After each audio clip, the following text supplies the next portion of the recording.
students, our today's topic is synapse, which is a very important topic in chapter 2, control and coordination. In the previous lectures, students, we have discussed that whenever there is an environmental change for our body, the receptors which are present on our bodies are receiving that stimuli, and then a nerve impulse is generated. This nerve impulse is carried with the help of neurons and ultimately it reaches to the brain. For what? The brain interprets and gives a message. So in this lecture we are going to discuss that how the neurons are communicating with each other, how the nerve impulse is traveling. So let's discuss. What is a synapse? A synapse is a narrow or minute gap between the two neurons. This is a site of transmission between two neurons. Site of transmission means that when a nerve impulse is generated, that nerve impulse with the help of some chemicals will be travel to the next neuron. So with the help of this diagram, you will understand better. Suppose, as I said that there are a million of neurons which are present in our body and they are helping in taking and giving messages. Say this is the neuron 1, this is the cytone of neuron 1, then axon, and then this is the end part of the neuron, terminal knob. These terminal knobs are actually containing the nerve impulse in the form of some chemicals which are known as neurotransmitters. These messages, with the help of neurotransmitters, they will be taken up by the receptors which are present on the dendrites of the next neuron. So you can see that this is the neuron 1 and this is the neuron 2. So what is a synapse actually? Synapse is the gap between the terminal knob of one neuron and dendrite of the other neuron. So there are two neurons. One neuron, terminal knob, the end part, and second neuron, dendrite part, that is the starting part of the second neuron.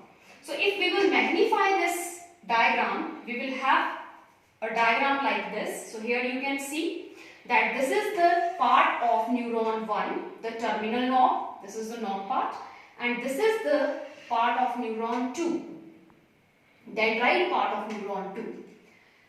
And you can also observe, students, that this knob, this terminal knob of the one neuron, that is containing a number of vesicles. These vesicles are known as synaptic vesicles. These synaptic vesicles are containing neurotransmitters in the form of chemicals. So actually the nerve impulse will be traveled from one neuron to the other neuron with the help of these chemicals or neurotransmitters. Some mitochondria also you can observe here. So mitochondria are abundantly present here in the knob so that they can provide energy for the process of nerve impulse transmission. As we know that mitochondria are also known as the powerhouse of cell. Why? Because they are providing energy in the form of ATP. So here also mitochondria are present abundantly so that they can provide energy for this process. This is known as presynaptic membrane. Why? Because the membrane which is present before the synapse. Before the synapse. What is synapse? The synapse is a narrow gap between the two neurons. So this gap is known as synapse, and the cavity of this synapse, you can also see that there is some space between this gap. This cavity or this space is known as synaptic cleft. So don't get confused between synapse and synaptic cleft. Synapse is a narrow gap and the cavity between the gap is known as synaptic cleft. Afterwards, we can see that one vesicle, when it reaches to the membrane, it bursts out. When it bursts, it is releasing the chemicals or the neurotransmitters. So these are the neurotransmitter molecules released in synaptic cleft. So these chemicals are released in the cavity of the synapse. Later on, these chemicals will be taken up by or will be received by the chemoreceptors which are present on the postsynaptic membrane. Postsynaptic, post means after. So this membrane is present after the synapse, so it is known as postsynaptic membrane. So these chemical receptors which are present over the dendrites of the second neuron, they will carry or they will receive these chemicals.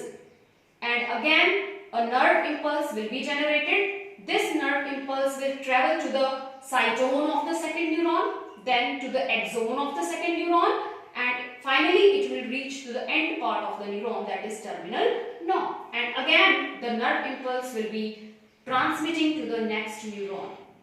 So in this way, the neurons are communicating with each other. They are generating the nerve impulse and they are transmitting the nerve impulse until it reaches to the brain.